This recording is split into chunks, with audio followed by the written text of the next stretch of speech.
Hello everyone, welcome back to the Kalam IAS academy. Last time हमने current age वाले session को start किया था for the polity section and we had done session 1 of the polity current affairs in which we are covering about 1.5 years of the current affairs which is relevant for the polity point of view, right? So continuing with the session, we will be doing the session 2 now. News में क्या था? Right to be forgotten. आपने ये notice किया होगा कि जब भी आप कभी भी इंटरनेट के किसी भी वेबसाइट पे जाके लॉगिन करते हो तो आपका वो लॉगिन वगैरह सब कुछ सेव कर लेता है, आपका डाटा वगैरह सेव कर लेता है। फॉर एग्जांपल कि if you are searching something on Amazon, तो आपको पता चलेगा कि आप दूसरे किसी वेबसाइट पे गए तो वहाँ पर अमेजन पे आपने जो भी चीज़ सर्च किया था वही सब चीज़ वापस से आपके एक एड्स आपके आने लग जाते हैं, राइट? या किसी वेबसाइट पे आपने कभी अपना रजिस्टर किया, ईमेल आईडी फोन नंबर वगैरह दिया, तो वो आप अब उनके पास ही रह जाता है हमेशा हमेशा के लिए, वो कभी डिलीट नहीं होता। या कोई पिक्चर्स आप किसी ने आपका पिक्चर लेके अपलोड कर दिया कहीं पे, तो वो पिक्चर हमेशा हमेशा के लिए रख जाता है। तो there is no right to be forgotten. अगर राइट टू बी फॉरगॉटन होता तो फिर आपके जो भी प्राइवेसी वाली चीजें थी, so that must should have been deleted from there after a certain period of time, isn't it? So there is no right to be forgotten at this time we have. तो इसी case में ऐसे में क्या हुआ था कि एक बार सुप्रीम कोर्ट ने ऑर्डर किया था कि एक कपल के से रिलेटेड कि उनको राइट टू प्राइवेसी को प्रोटेक्ट करने के लिए उनको राइट टू फॉरगॉटन दिया जाना चाहिए, सो दैट तो उनसे रिलेटेड जितने भी इंफॉर्मेशंस थे उसको डिलीट किया जाए from the internet. Orissa high court ने इंटरेस्टिंगली ये बोला था कि this right to be forgotten is like a the old toothpaste analogy. अब आपने देखा होगा ना 3 इडियट में कि एक बार वो रणछोड़ दास जो होता है वो टूथपेस्ट से सारा पेस्ट निकाल देता है और फिर वापस से राजू बोलता है कि ये वापस नहीं जा सकता। सॉरी, राजू सारा टूथपेस्ट से पेस्ट निकाल देता है, वो बोलता है कि ये वापस नहीं जा सकता। So that is toothpaste analogy कि एक बार आपने इंटरनेट पे अपना कोई इंफॉर्मेशन डाल दिया, अपना कोई फोटो डाल दिया, तो वो डिलीट नहीं हो सकता, वो फॉरगेट नहीं हो सकता। So that is hampering your right to privacy. तो इसलिए आपके पास राइट टू फॉरगेट होना चाहिए। क्या होता है इससे फायदा? It allows a person to seek deletion of the private information from the internet. तो ये चीज जो है राइट टू बी फॉरगॉटन बहुत सारे कंट्रीज में ऑलरेडी एस्टेब्लिश हो चुकी है। हमारे यहाँ अभी तक ये चीज नहीं आया है। जैसे कि हमने लाया था कि ड्राफ्ट डाटा प्रोटेक्शन बिल 2019, वो अगर पास होता है तो maybe we will get this right to be forgotten things, but वो पास नहीं हुआ। European Union in 2018 adopted the general data protection regulations, and in this some form of right to be forgotten was given to the citizens of the European Union. ठीक है। Case Puttaswamy case, last class में भी हमने discuss किया था कि Puttaswamy case कि it is the your right to privacy. अगर आपका राइट टू बी फॉरगॉटन नहीं दिया जा रहा है तो your right to privacy is being hampered, क्योंकि आपके प्राइवेसी को हैम्पर किया जा रहा है, right? Whatever you have put on certain website that is not being deleted, और वो सबको शो हो रहा है जो भी उस वेबसाइट पे जा रहा है। और some person is searching regarding your photo, और अब जो कुछ फोटो जो वायरल हो जाता है तो देखते नहीं है कि सबके पास वो एक्सेस होता है, right? So that is right to be forgotten. 2017 में बोला गया था कि right to privacy is an intrinsic part of the right to life and personal liberty under the article 21 and entire part 3 of the constitution. So right to privacy हमारा एक fundamental right है under article 21, directly नहीं लिखा हुआ है but it is implicit under right to life and liberty under article 21। कौन कौन सा कंट्री है जहां पे राइट टू बी फॉरगॉटन है? तो स्पेन, इंग्लैंड तो हमने देखा ही, देन रसिया ऑल्सो। रसिया इन 2015 एक लॉ लेके आया था और बोला था कि अब से आपके पास ये राइट होगा कि आप किसी भी सर्च इंजन को फोर्स कर सकते हो कि उसके पास जो भी डाटा है उसको वो डिलीट करे, to remove, right. So this was right to for be forgotten. Coming to the next news,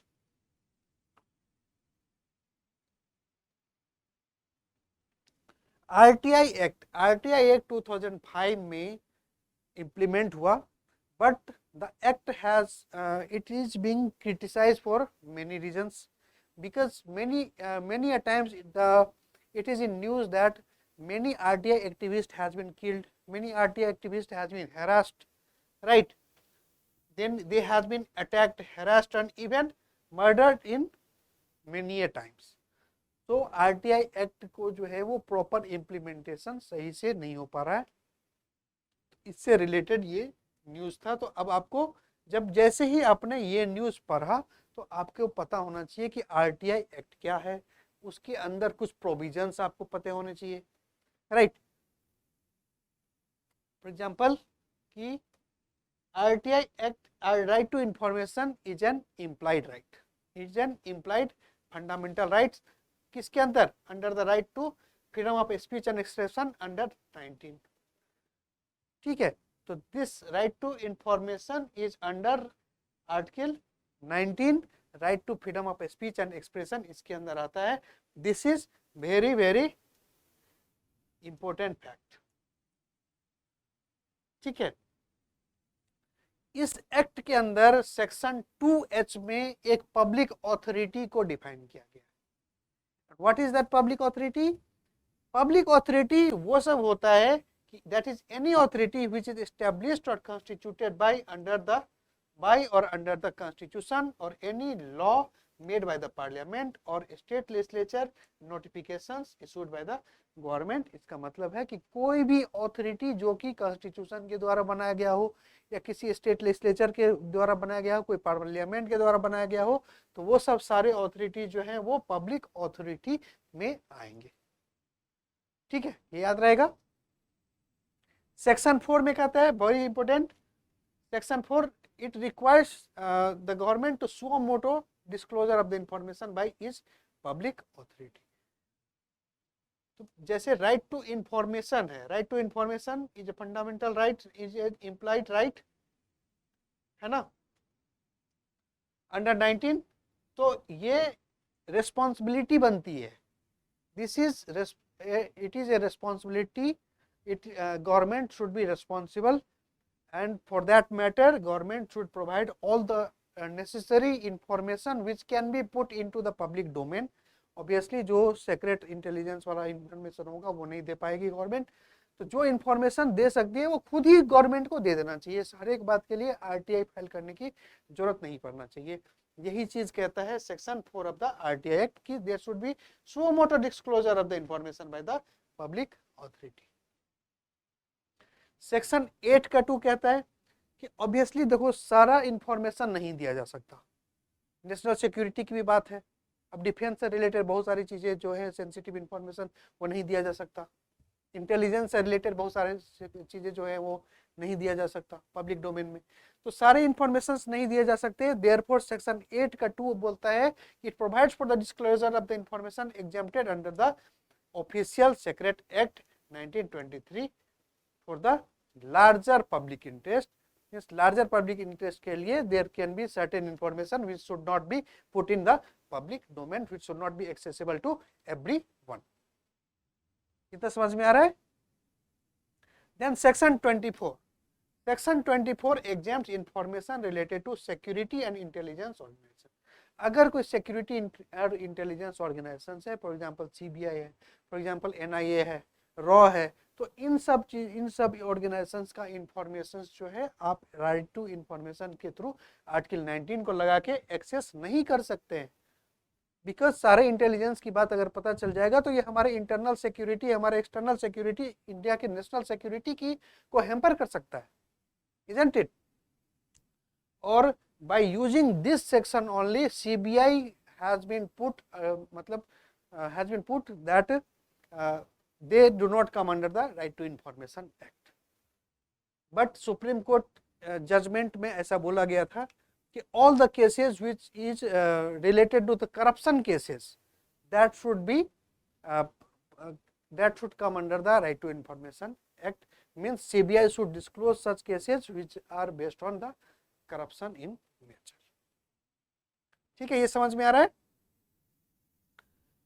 then right to information act को अमेंड भी किया गया 2019 में, बहुत बवाल हुआ था, आपने सुना होगा कि chief information commissioner and information commissioner इन सब का क्या कर रहा था अब कि इनका tenure, salaries, term of services, all the commission, this should be now framed by the central government. तो अगर chief information commissioner and other information commissioner इनका salary, tenure, term of services and all the इन सब को determine करेगा central government, तो क्या वो इम्पार्शियली काम कर पाएंगे? तो this was in the debate कि why central government want to snatch away the this power of chief information commissioner. Because अगर ऐसा होता है तो chief information commissioner, other information commissioner, they will not provide relevant information which is against the government, है ना? ऐसा हो सकता है। देन एक open chief justice of India का ऑफिस, ये भी आरटीआई के अंदर आ जाता है। ये सुप्रीम कोर्ट के एक बेंच ने ऐसा बोला था। अब ऐसा क्यों हो रहा है? बिकॉज यू नो, अभी हमने पब्लिक अथॉरिटी का देखा कि कोई भी अथॉरिटी जो कि कॉन्स्टिट्यूशन के द्वारा बनाया गया हो या पार्लियामेंट या स्टेट लेजिस्लेचर, इस तरह से जो भी अथॉरिटी बनता है वो आरटीआई एक्ट के अंदर आएगा। तो क्या आर्टिकल 124 ऑफ द कॉन्स्टिट्यूशन नहीं बोलता है कि there should be a supreme court और वहां पे चीफ जस्टिस ऑफ इंडिया होना चाहिए? बोलता है ना। तो इसका मतलब है कि चीफ जस्टिस ऑफ इंडिया का ऑफिस जो है वो आरटीआई के अंदर भी आना चाहिए, because chief justice of India is a public authority, because it has been framed under the constitution, है ना। So by this logic chief justice of India को पब्लिक अथॉरिटी की तरह कंसीडर करके इसको आरटीआई के अंदर,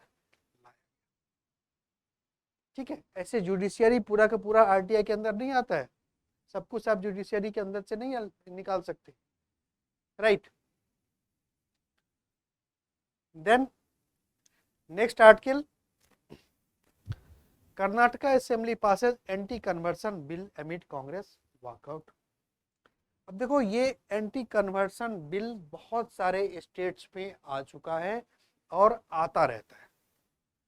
अब ऐसा इसीलिए हो रहा है because many some certain community feels that forceful conversion हो रहा है from one community, from Hindu to Muslim, Muslim to Hindu and other community also। तो इसको रोकने के लिए एंटी कन्वर्सन बिल लाया जा रहा है in various states। Now what are the rights do you have against this anti conversion? Article 21, article 21 कहता है कि right to life and liberty. Right to life and liberty means no person shall be deprived of his life or personal liberty except according to procedure established by law. Already ये जो है procedure established by law, इसका जो है वो broaden हो चुका है dimension. Now due process of the law is also being covered. Then article 25, it guarantees the freedom to profess, propagate and practice religion and allows all religious sections to manage their own affairs। मतलब right to religion of freedom वाला जो है article 25, तो वो भी आपको ये देता है कि अब देखो ऐसा है कि अगर कोई हिंदू है तो वो कन्वर्ट करना चाहता है अपने मर्जी से through their own conscience into another religion, तो उसमें कोई प्रॉब्लम नहीं होना चाहिए, because it is their fundamental right, right to freedom of to propagate, to practice the religion. One person can change their religion, it is their private matter, है ना. लेकिन अगर ये फोर्सफुल होता है तो उस केस में एंटी कन्वर्सन लॉज जो है वो. इन सरला मुद्दल case the Supreme Court held that the conversion to Islam was not valid if done only in order to be able to practice polygamy. देखो बहुत सारे जैसे कि हिंदू लॉ में पॉलीगेमी अलाउड नहीं है, हिंदू मैरिज एक्ट इसके अंदर पॉलीगेमी अलाउड नहीं है, बट मुस्लिम का जो पर्सनल लॉ है in that polygamy is allowed. So some person what they do, they convert into some Hindus, they convert into the Muslims, and by that they are legally able to do polygamy, matlab multiple marriage they can perform. So in Sarla Mudgal case it was told that in 1995 ki all those conversion to Islam was not valid if done only in order to be able to practice polygamy. सिर्फ और सिर्फ आप बहुत ज़्यादा शादी, एक से ज़्यादा शादी करने के लिए अगर आप ये कर रहे हो, कन्वर्सन कर रहे हो, हिंदू से मुस्लिम बन रहे हो, तो वो सही नहीं है, वो वैलिड नहीं होगा. हाँ, अगर आप अपने मर्जी से कर रहे हो, आर्टिकल 25 का यूज करके कर रहे हो, तो फिर ठीक है, वो वैलिड होगा. ठीक है. Puttaswamy case, right to privacy वाली बात अगेन सब जगह लगता है. एंड हादिया केस इन 2017, इसमें बोला गया था कि right to marry a person of one's choice is integral to article 21 of the constitution. अब ये एंटी कन्वर्सन लॉ, यहाँ से एक नैरेटिव ये भी चलता है, एक certain section of the people का ये भी मानना है दैट मीन्स फोर्सफुल कन्वर्सन हो रहा है, and because of the forceful conversion certain community is losing some set of the population. ठीक है, और ये उनके रिलीजन के लिए अच्छी बात नहीं है, राइट. तो इस केस में, हादिया केस में यही बोला गया कि right to marry a person, for example कि आपने न्यूज़पेपर में सुना होगा कि किसी हिंदू लड़की ने मुस्लिम से शादी किया तो फिर बवाल उठ गया, या फिर किसी हिंदू लड़की ने मुस्लिम से किया, तो फिर इस तरह के सिचुएशंस जो हैं बहुत सारे न्यूज़ में आते रहते हैं. तो हादिया केस वहाँ पे लग सकता है that the right to marry a person of one's choice is integral to article 21, it is right to life and liberty of the constitution. और वहाँ पे ये एंटी कन्वर्सन, मतलब एंटी कन्वर्सन लॉ प्रोटेक्ट करेगा, और यहाँ हर एक स्टेट में एंटी कन्वर्सन लॉ वो बहुत सारे स्टेट में है, और वो अलग अलग तरीके से अलग अलग काम करती है, राइट. ये चीज याद रहेगा. Then coming to the next news, preventive detention only if detenu affects or likely to be affect public order, supreme court rules. Preventive detention word में ही छिपा हुआ है सब कुछ. किसी detention, why? To prevent something, isn't it? That is preventive detention. अगर कोई सस्पिशन है, किसी पुलिस को सस्पिशन है, या किसी लॉ अथॉरिटी को, गवर्निंग अथॉरिटी को सस्पिशन है that someone will commit some crime, ठीक है, तो उस सस्पिशन पे उस क्राइम को प्रिवेंट करने के लिए उसको डिटेन, दैट पर्सन को डिटेन किया जा सकता है. So that is preventive detention. अब किसी को प्रिवेंटिव मतलब डिटेन किया जा सकता है पहले ही वो किसी कोई क्राइम कर रहा है, इसका मतलब ये थोड़ी है कि हमेशा उसको डिटेन करके रखा जाए और बार बार इसी चीज को यूज किया जाए, प्रिवेंटिव डिटेंशन को ही, क्योंकि इसका तो कोई सॉलिड रीजन नहीं हो सकता ना हमेशा that certain set of the person, या कोई पर्सन जो है वो बार बार जो है कोई क्राइम करने जा रहा है ना. तो according to supreme court the preventive detention can be could be used only to prevent the public disorder. अगर पब्लिक डिसऑर्डर होने वाला है और उसके लिए आप प्रिवेंटिव डिटेंशन कर रहे हो तो इट इज अलाउड, लेकिन इसको वेपन की तरह या इसको टूल्स की तरह किसी को हैरेस करने के लिए आप नहीं यूज कर सकते preventive detention, isn't it? State should not arbitrarily resort to the preventive detention, मतलब आर्बिट्री मैनर में किसी भी तरह के लॉ एंड ऑर्डर प्रॉब्लम को सॉल्व करने के लिए आप प्रिवेंटिव डिटेंशन का यूज मत करो। Supreme court has told to the state. जो ऑर्डिनरी लॉ से सॉल्व हो सकता है उसको ऑर्डिनरी लॉ से सॉल्व करो। Preventive detention do not put मतलब do not use preventive detention as a tool for everything, isn't it? The court must ensure that the facts brought before the directive directly and inevitably lead to the harm and danger of this। तो आपको establish करना पड़ेगा, states को ये establish करना पड़ेगा कि आपने जो प्रिवेंटिव डिटेंशन किया है वो that is because some greater harm could have been occurred, and to prevent that harm you have detained some person, isn't it? And at the same time, preventive detention must fall within four corners of the Article 21, that is due process of the law, read with Article 22, क्योंकि Article 22 क्या करता है, आपको protection देता है against when someone is preventive, when someone is detained preventive detention के अंदर someone is detained, है ना।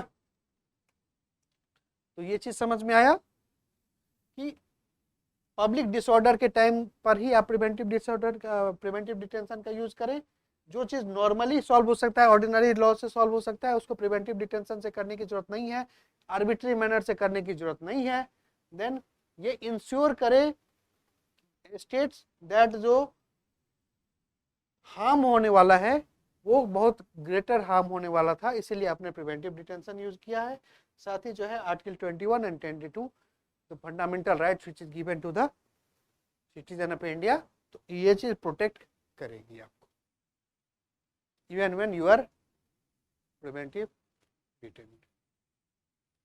तो आर्टिकल 22 देख लेते हैं। ये आर्टिकल थोड़ा सा कंफ्यूजिंग होता है एंड एस्पिरेंट्स काफ़ी कंफ्यूज होते हैं इसमें, तो थोड़ा सा इसको रिवाइज कर लेते हैं। राइट, तो article 22 it provides for the protection against the arrest and detention in certain cases. 22 का 1 क्या कहता है, a person can not B cannot be denied the right to consult and to be defended by a legal prescription of his choice।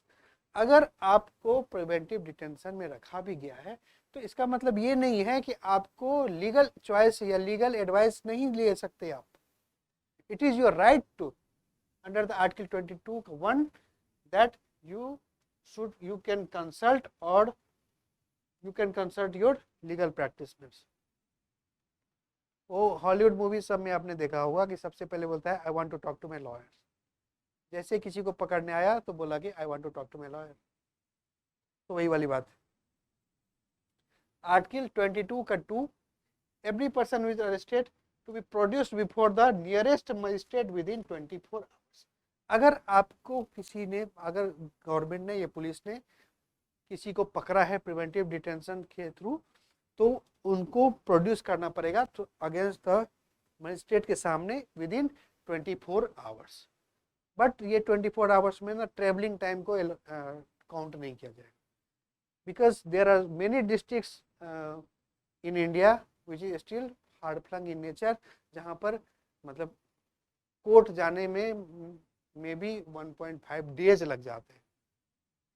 ठीक है, तो यहाँ पर preventive detention ये यहाँ पे ये 24 आवर्स वाला नहीं लगेगा। आर्टिकल 22 का 3, state security and public order के लिए प्रिवेंटिव डिटेंशन किया जा सकता है।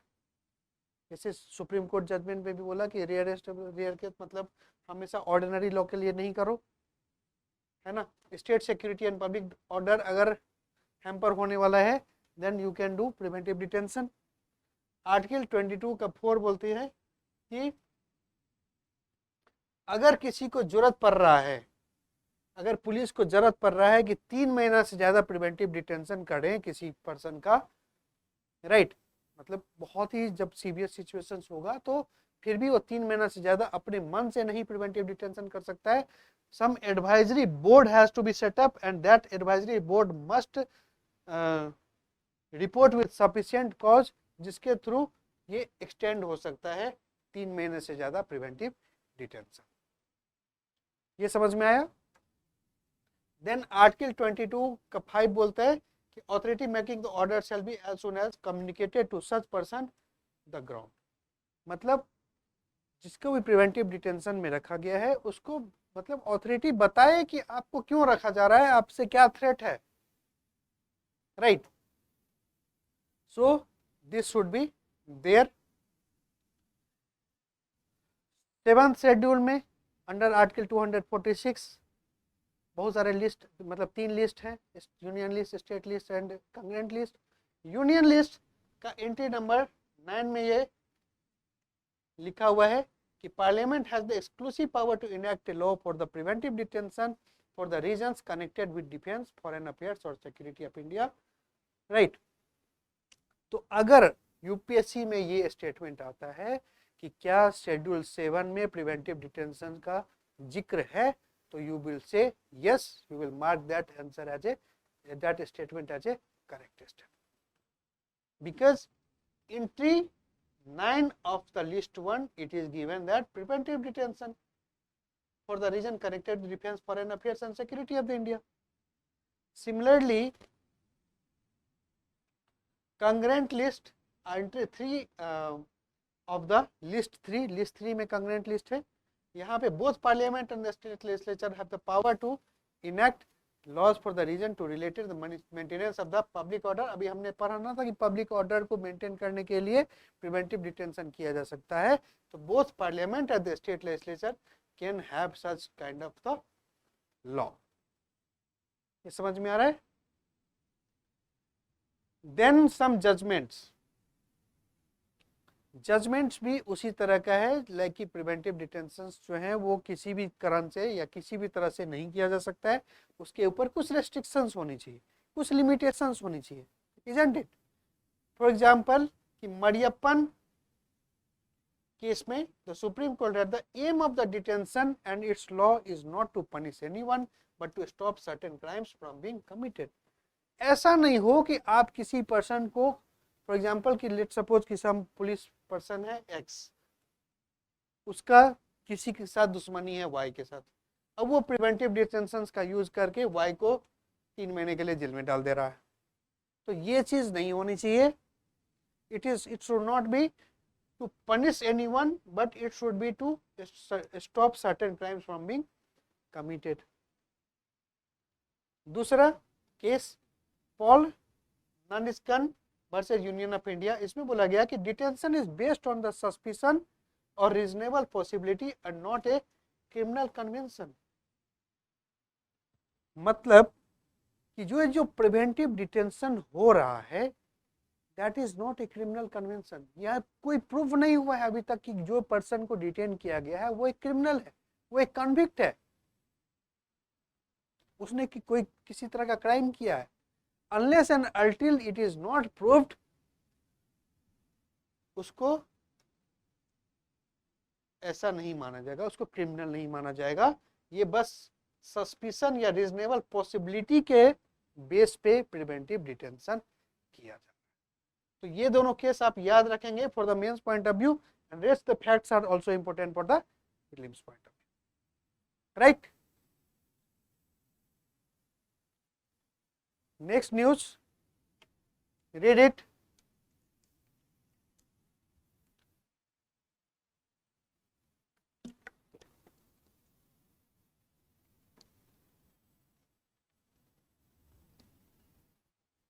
New bill seeks to ban slaughter of the all cattle has stringent penal provisions. तो ये वाला न्यूज भी बहुत ज्यादा होता है। Slaughter of the cattle. Many states has already framed such laws which restrict the slaughter of the cattle, right? तो इस न्यूज को पढ़ के for the polity point of view what you are getting, कहाँ पे दिया हुआ है ये slaughter of cattles? Do you remember? Article 48 of the DPSP, which is the Gandhian principle. Article 48 clearly says that it prohibit the slaughter of the cows and improve their breeds. Then Article 51 का A का G कौन सा है ये? Fundamental right duties है, duties. इसमें क्या बोल रहा है कि it shall be the duty of every citizen to protect and improve the natural environment including forest, lakes, rivers and wild life. Wild life को प्रोटेक्ट करना है, तो क्या यहाँ से कैटल प्रोटेक्ट होगा या नहीं होगा? होगा ना। तो अगर ये पूछता है कि slaughter and preservation of the cattle ये इंक्लूड है फंडामेंटल ड्यूटीज में या नहीं, तो your answer will be yes, it is included. You will mark that statement as correct. ठीक है। And to have compassion for the living creatures, बहुत सारे स्टेट्स में, फॉर एग्जांपल के गुजरात, महाराष्ट्र, दिल्ली, उत्तर प्रदेश, मध्य प्रदेश, यहाँ पे बैन हो चुका है slaughter of the cows completely. कुछ स्टेट्स में, फॉर एग्जांपल की वेस्ट बंगाल में, वहाँ पे कंप्लीटली बैन नहीं है, बट ओल्डर कैटल्स की जो कि जिनका अब कोई यूज नहीं हो पा रहा है फॉर द बेनिफिट्स, तो उनका स्लॉटर हो सकता है। And many states like the Kerala, Arunachal Pradesh, Meghalaya, Nagaland, Sikkim, Tripura, Manipur, Mizoram has no laws prohibiting the cow slaughter. तो तीनों तरह के स्टेट हैं। एक कुछ स्टेट्स ऐसे हैं यूपी टाइप के, गुजरात टाइप के, जहाँ पे स्लॉटर ऑफ काउ इज या cattle is completely banned. Then there are some states like the West Bengal where old age cattle का स्लॉटर हो सकता है, बट न्यू एज कैटल जो है, यंगर कैटल जो है, जो कि which is fit for some other benefits, that can not be slaughtered. At the same time there are some states where slaughtering of cow और कैटल्स के लिए कोई लॉ नहीं है। तो तीनों तरह के स्टेट्स हमारे पास। Next, Supreme Court closes petition on uniform civil code, leaves its issue for the parliament to consider this. ये रिसेंट का ही है। यूनिफॉर्म सिविल कोड क्या होता है? यूनिफॉर्म सिविल कोड क्या ये कॉन्स्टिट्यूशन में दिया हुआ है? कॉन्स्टिट्यूशन का आर्टिकल 44 यूनिफॉर्म टाइप का है ना, 44, तो यूनिफॉर्म सिविल कोड, इससे याद रहेगा आपको। तो यहाँ पर आर्टिकल 44 में यूनिफॉर्म सिविल कोड का जिक्र है। And from that only it is included in the DPSP, and it has laid that the states shall endeavor to secure a uniform civil code for the citizens through the territory of India. But what is uniform civil code? There are many communities in India, for example Hindu, Muslims, Sikh, Isai, Christians, the Jews, Jains. So all these communities, they have different personal laws. These religious communities have different personal matters such as marriage, divorce, inheritance, adoption. All these things are handled differently. There is no uniformity in India. So uniform civil code, if brought, will try to bring uniformity throughout the India in terms of all these personal things, right? Sahabano case 1985, इसमें बोला गया था, supreme court ने direct किया था centre को, that a common civil code would help the cause of the national integration by removing disparities, loyalties.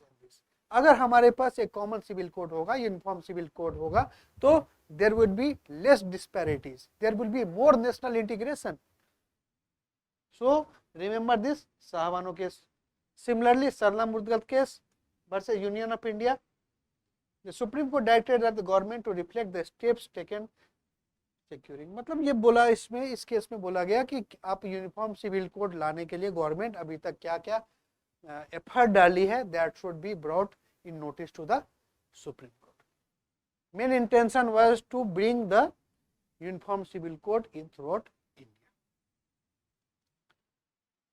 Pannalal Bansilal Patil versus state of Andhra Pradesh, यहाँ पे भी बोला गया कि gradual progressive change should be brought about while a uniform civil law is desirable, the enactment में go might be counter productive to the unity and integrity of India. मतलब gradual changes होना चाहिए, but uniform civil code type का drastic changes अचानक से possible नहीं है, right. So this uniform civil code ये बहुत बड़ा डिबेटेबल इशू है and this is very much important for your mains point of view. तो मेंस के टाइम पे हम लोग ज़्यादा इसको डिटेल में देखेंगे, अभी के टाइम पे this is the discussion.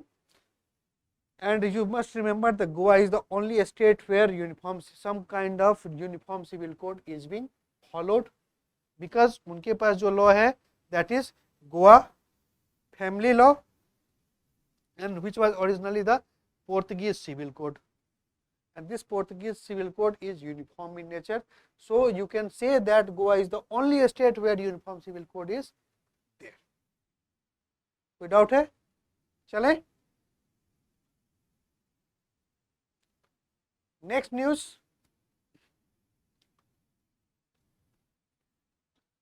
Inter-state water dispute act creating more disputes than resolving them, Karnataka chief minister. Now this can be the view point of some chief ministers या this can be some political news also, but जैसे ही आप ये न्यूज पढ़ेंगे in newspaper, it should strike in your mind that what is Interstate Water Dispute Act, from where this Interstate Water Dispute Act came, is there any provision in the constitution regarding interstate water dispute, what are those provisions, these should come in your mind, right, and for that matter only you are reading newspaper। हो सकता है उस newspaper के article से बहुत कुछ cover हो जाए, अगर बहुत कुछ कवर सब कुछ कवर नहीं हो रहा है then you should go back to the either to go to the internet or go to the reference material or reference book to cover those information, ठीक है। आर्टिकल 262 इंटरस्टेट की बात हो रही है, तो आर्टिकल 245 से आर्टिकल 263 तक के आर्टिकल्स जो है वो इंटरस्टेट को डील करता है, isn't it? Article 245 to article 255 legislative वाले को डील करता है, then article 256 to article 263 administrative वाले को डील करता है, राइट। तो इन आर्टिकल 262 में there is a provision that parliament may by law provide for adjudication of any disputes or complaints with respect to the use, distribution and the control of the waters in any interstate river or river valley. So article 262 का 1 से ये clear है कि constitution में लिखा हुआ है interstate water dispute से रिलेटेड बातें। So if it is asked in the India if it is asked in the prelims whether it is written in the Constitution of India, so yes, it is written in the Constitution of India. Then Parliament may by law provide that neither the Supreme Court nor any other court shall exercise jurisdiction with respect to any such disputes or complaints in the fact। मतलब कि parliament ये बोल सकती है किसी कोई भी law बना के, ठीक है, कि कोई भी कोर्ट या तो सुप्रीम कोर्ट या हाई कोर्ट या लोअर कोर्ट या कोई भी ट्रिब्यूनल वगैरह जो है वो इंटरस्टेट वाटर डिस्प्यूट से रिलेटेड केसेस को नहीं देखेगी, ठीक है, ऐसा हो सकता है। अब 2 एक्ट बना इंटरस्टेट वाटर डिस्प्यूट से रिलेटेड, एक तो बना कि interstate water dispute act 1956,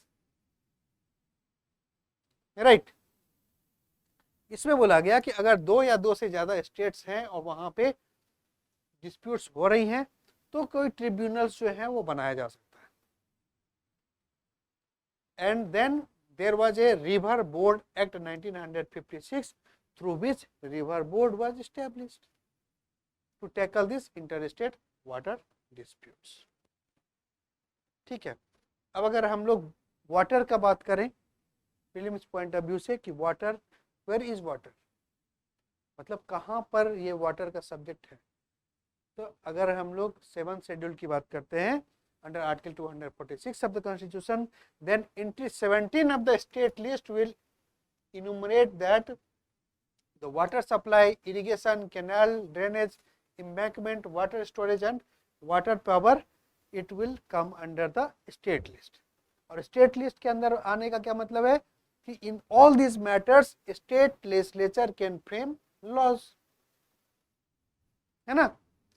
And then entry 56 of the union list, it empowers the union government for the regulation and development of interstate rivers and river valley to extent declared by the parliament to be expedient in the public interest. तो अगर interstate river and river valley से related कोई चीज regulations बनाना है तो उस case में parliament से यूनियन गवर्नमेंट के द्वारा बनाया जा सकता है, राइट. तो entry 56 of the union list also covers water, entry 17 of the state list also covered water.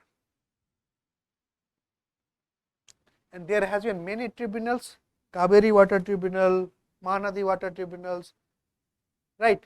So all these tribunals has been there to solve the interwater dispute between two or more than two states. ठीक है. For example, the Krishna water tribunals, Godavari, Narmada, Ravi and Byas, Kaveri, Vansdhara, Mahanadi. So mostly you must be knowing Krishna, Godavari, Narmada, Ravi and Byas, Kaveri. But Vansdhara you should remember, there has been tribunal for the Vansdhara also, and there has been tribunals for the Mahadevi river also. So remember this fact. वहां पे prelims में confuse मत हो जाओ. चले next question, sorry next news. Finance commission head N.K. Singh calls for a review of the 7th schedule of the constitution. Now this 7th schedule of the constitution, इसमें क्या problem है भाई? Article 246 of the constitution, 7th schedule of the constitution, 3 list, union list, state list, congruent list. अब problem ये आता है कि union list बड़ा होता जा रहा है, कंग्रेंट लिस्ट बड़ा होते जा रहा है, बट स्टेट लिस्ट के सब्जेक्ट्स जो है वो डिक्रीज होते जा रहे हैं, राइट. सो स्टेट्स क्रिएट, मतलब स्टेट्स जो हैं इसके अगेंस्ट खड़ा होके आवाज उठाते हैं कि why it so, why the jurisdiction of the state government is narrowing down, है ना. तो आर्टिकल 246 हमने बार बार देखा. यूनियन लिस्ट में 100 सब्जेक्ट्स हैं, स्टेट लिस्ट में 61 सब्जेक्ट हैं एंड कंग्रेंट लिस्ट में 52 सब्जेक्ट्स हैं. And if you see by the original constitution which was framed in 1949, तो उस केस के टाइम पे 1950 से जो हमारा इम्प्लीमेंट हुआ तो वहां पर ये सब्जेक्ट्स जो है वो इंक्रीज हुए हैं, स्टेट लिस्ट वाला डिक्रीज हुआ है और कंग्रेंट लिस्ट वाला इंक्रीज हुआ है. This is a matter of concern because centre is encroaching upon the state subjects. Sarkaria commission का रिकमेंडेशन इस पे आया था. Sarkaria commission you must be knowing that is was for the centre state relation. And Sarkaria Commission recommended that the residuary power should be transferred from the union list to the congruent list, except for the residuary power to impose taxes which should be retained in the union list. समझ में आ रहा है? तो residuary power को बोला कि इन्होंने कि यूनियन लिस्ट से कंग्रेंट लिस्ट में डाल दो, क्योंकि अगर यूनियन लिस्ट पे रेसिडुअरी पावर है तो only union government can frame laws regarding that. But if it is in the congruent list, residuary power is given in the is included in the congruent list, then all the state government will also have power to implement laws regarding that, isn't it? एक centrally sponsored schemes का भी आता है issue, that there has been many centrally sponsored schemes, and for that matter centrally sponsored schemes should be flexible enough to allow states to adapt and innovate. जरूरी नहीं है कि जो सेंट्रली स्पॉन्सर्ड, जिस फॉर्मेट का centrally sponsored schemes union government launch कर रही है, that format only should be implemented by each and every state. That is not necessary. Okay. Now currently अगर देखा जाए तो सेंट्रली स्पॉन्सर्ड स्कीम्स में in total 6 to 7 lakh crore per annum का खर्चा होता है, expense, and from that only central government itself 3 to 5 lakh crore spend करती है, which is about 1 to 2% of the GDP. तो कितना बड़ा चंक है ये, इसलिए रेशनलाइज करने की जरूरत है इसको, 7th शेड्यूल को। MM Ponchi Commission also recommended that the union should only transfer those subjects into the congruent list which are central to the achieving demonstrable national interest। अब ये थोड़ा सा क्लैश है MM Ponchi और Sarkaria commission. Sarkaria commission ने बोला था कि restitutory power should be transferred to the congruent subject except वो टैक्स वाला, बट पुंची कमीशन जो है वो बोल रही है कि only should only transfer those subjects into congruent list which are central and achieving demonstrable national interest, मतलब जो कि नेशनल इंटरेस्ट को फुलफिल कर रहा हो उसको ही करे। Then residuary power should be used sparingly, not necessary that मतलब यूनियन गवर्नमेंट के पास ये पावर है that they can make frame laws in under the in residuary powers, so not necessary that each and every time you should make frame laws for the residuary subjects, right? It should be used sparingly, and it should be used by the center only in the last resort when there is no other option left, only then you should frame laws under the residuary power. Removing entries that are now absolute. Now this list, the 100 items of the union list, then 61 item of the state list, 51 item of the congruent list. So all these list, many of the items in this list are absolute in nature, because ये constitution जो frame हुआ उस time पे बना और उस time पे ये आइटम्स में डाला गया था। So those items which are absolute in nature now, that should be removed.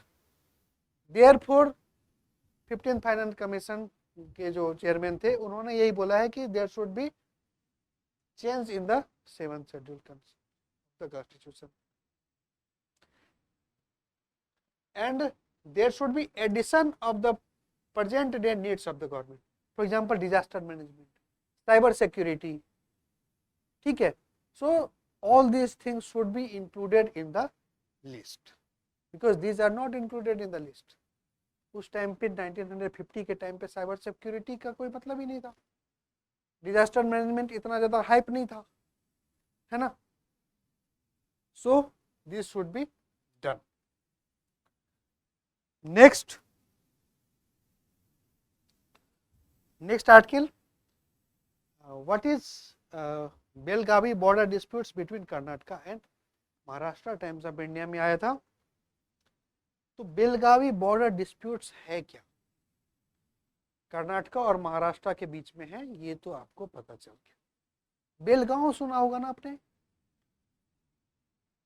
Belgaum Indian National Congress का सेशन बेलगांव में हुआ था 1924 में, the only session where Mahatma Gandhi has presided over the Indian National Congress 1924. It is located between the Maharashtra and Karnataka. जब India independent हुआ तो this region Belagavi या also called Belgaum was part of the Bombay presidency, Bombay presidency का पार्ट था, ठीक है। But at present it is part of the Maharashtra.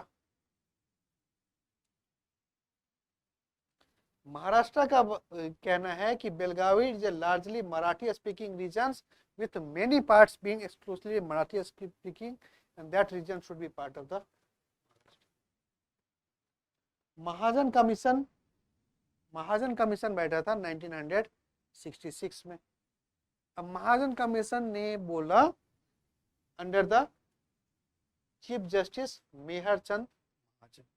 So what Mahajan Commission had recommended? It recommended that 264 villages in the disputed regions to the Maharashtra को दे देना चाहिए and 247 villages जो है वो कर्नाटका को दे देना चाहिए, right? The commission ruled that the Belgaum should be continued in Karnataka, है ना, बट महाराष्ट्र ने इसको रिजेक्ट कर दिया। तो mostly geographical point of view से आप ये याद रखो that is where is the issue and what is the issue. ठीक है,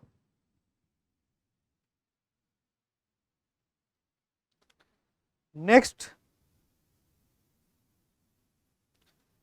is PM Modi says that the Congress government used Article 356 90 times, a breakdown। तो इस ये पॉलिटिकल न्यूज हो सकता है, फैक्ट के बेसिस पे मोर देन 90 टाइम्स आप एग्जैक्टली काउंट कर लोगे for the mains point of view कि how many times, I think more than 105 times this article 356 has been implemented। but for the prelims point of view what is needed, you should know what is article 356, what is president rule, कौन implement करता है president rule, किस किस conditions में होता है, मतलब continue करने के लिए कितना क्या होना चाहिए प्रेसिडेंट रूल को, क्या कंडीशंस होनी चाहिए, रिवोक करने के लिए क्या होना चाहिए। All these things you should read from the reference material once you read this news.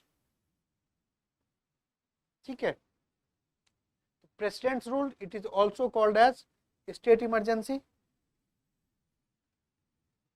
Article 356 इसमें बोला जाता है कि the president to proclaim if satisfied action with or without governor's respect report the state governments can not be carried in accordance with the provision of the constitution. अगर जो constitution के जो articles हैं, कॉन्स्टिट्यूशन के जो provisions हैं, according to that state government is not able to function, state government is not able to work, in that case, in that state, president may apply president's rule। ठीक है, and in this matter the satisfaction either with from the government report से, governor के report से, उस जिस concern state का governor है उस गवर्नर के रिपोर्ट के थ्रू होगा, या विदाउट रिपोर्ट के थ्रू भी प्रेसिडेंट रूल जो है वो लगाया जा सकता है। Article 365 what does it say, if a state fails to comply with any direction from the centre, मतलब सेंटर ने कोई डायरेक्शन दिया and states fails to comply that, then in that case also president rule can be applied. Similarly article 355 क्या कहता है कि it is the duty of the center to ensure the government of every state is carried out in accordance with the provision of the constitution। Centre का ये duty है कि आप सारा स्टेट जो है वो अकॉर्डिंग टू कॉन्स्टिट्यूशन चल रहा है कि नहीं चल रहा है, ये आप इंश्योर कीजिए।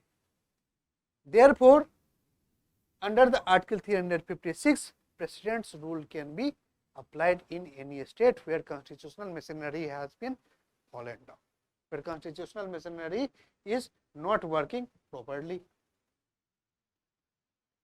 तो प्रेसिडेंट रूल कैसे अप्लाई होगा, ये president rule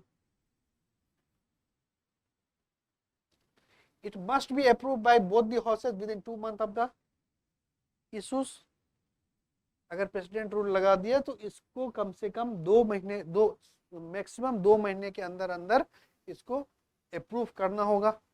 And how it should be approved?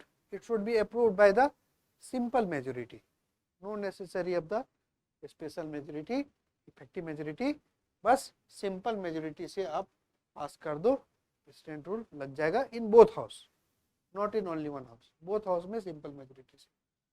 कितने दिन का होगा ये, तो once president rule is applied it will be of 6 months, लेकिन मैक्सिमम कितना हो सकता है, मैक्सिमम हो सकता है 3 years का, मतलब 6 month कर करके जो है वो अप्लाई कर करके 3 साल तक जा सकता है प्रेसिडेंट रूल। राइट, अब 44th अमेंडमेंट एक्ट बहुत इंपॉर्टेंट है। 44th amendment act regarding procedure presidents rule, ये बोलता है कि अगर जैसे कि 6 महीना आपने अप्लाई किया तो उसके बाद जो नेक्स्ट 6 महीना है वो आप कर सकते हैं फिर से। तो 6 महीना ये हो गया 1 year। अब 1 ईयर हो गया, इसके बाद अगर प्रेसिडेंट रूल को एक्सटेंड करना है तो फॉर एवरी 6 मंथ आपको चेक करना पड़ेगा whether these two conditions are being satisfied और not. What are those condition? कि if there is national emergency in certain part of the country or whole of the country or not. दूसरा, if election commission certifies that election cannot be held due to difficulties. President rule लग रहा है किसी भी state में, मतलब constitutional masonry is not working, so by the through the election those constitutionally machinery can be re-established after election, है ना. तो अगर इलेक्शन कमीशन बोलेगा कि नहीं नहीं situation is good, now election can be conducted, तो in that case no further president rule can be applied. Whether it is a judicial whether it comes under the judicial review or not. 38th Constitutional Amendment Act. 30th Constitutional Amendment Act say it was said that the President's satisfaction under Article 356 is immune from the judicial review. मतलब there cannot be judicial review under मतलब through Article Amendment 30th Amendment Act. But this has been हटा दिया गया, overturn कर दिया गया. This has been revoked by the 44th Amendment and it was said that the ऐसा कोई मतलब नहीं है कि जुडिशियल रिव्यू नहीं होगा. So president rule are subject to judicial review. ठीक है. अब लग तो गया प्रेसिडेंट रूल कंटिन्यू भी हो गया, 6-6 महीना से कंटिन्यू भी हो रहा है. 1 साल के बाद जो है वो ये 2 कंडीशंस को चेक करके और भी कंटिन्यू हो रहा है, 3 साल तक होता जा रहा है. बट बीच में अगर इसको हटाना है तो फिर क्या करना पड़ेगा? इस केस में for the revocation it may be revoked by the president at any time by a subsequent proclamation. Such a proclamation does not require parliamentary approval. मतलब कहने का ये है that प्रेसिडेंट किसी भी टाइम पे प्रेसिडेंट रूल को हटा सकता है. जैसे कि यहाँ पे जरूरत था जब अप्लाई करना था प्रेसिडेंट रूल, 2 मंथ के अंदर अंदर दोनों लेजिस्लेचर, दोनों पार्लियामेंट के दोनों हाउस में इसको पास करना था बाय द सिंपल मेजॉरिटी. ऐसा कोई जरूरत नहीं है फॉर द रिवोकेशन पर्पस. ठीक है.